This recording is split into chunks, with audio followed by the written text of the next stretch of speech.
Oh Mark, anong ginagawa mo? Nagmumukmuk. Siguro in love ka, no? Oo nga eh. Tara, sumama ka na sa akin. Gagawa na lang natin ng kantayan. Sige, sama ako dyan. Saan ba? Eh di sa One Rain Production, Real Boys tayo eh. Saan pa ba?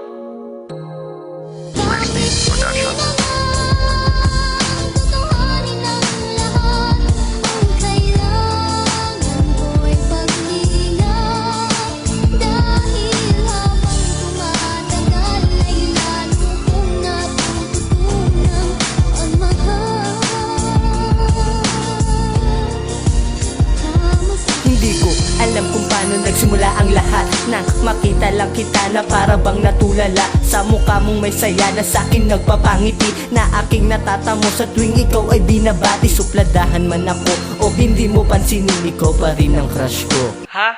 Crush daw. Gago, kulang lang niya sa kain. Eh bakit nga ganito? Di ko maintindihan. Lagi ko siyang hinahanap, gusto ko siyang tabihan, na kahit hindi kumain ako ay kontento na. Bakit di ko mapigilan ang aking nadarama? Sabay ang puso'y bumulong. Ngayon ramdam mo na. Nang pumana si Cupido sa akin mismo ay tumama na, kaya damang-dama, kaya sa'yo ko humahanga, na dahilan ng pagnganga at dahilan ng pagtunganga. Oh, Brian, nakatunganga ka na, nakanganga ka pa. Sino bang iniisip mo? Si May? Oo, bakit kaya ganun?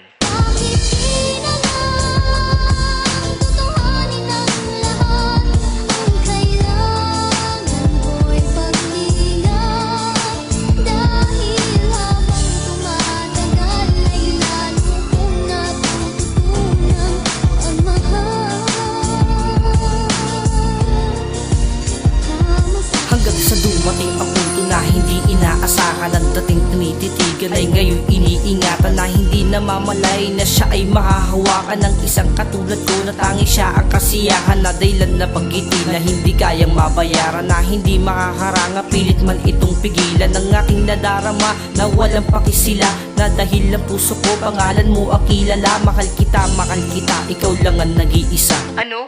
Mahal pa? Di sa'yo na. Oo, sana sa'kin siya at hindi na sa iba, pero ako'y yagantingin kapag kasama niya iba, dahil walang karapatan na diktahan, na tanging hawak-hawak ko ay titulo bilang kaibigan, at kaibigang umaasa na magsisilbing sandala. Mahal kita kahit tingin mo ay kaibigan.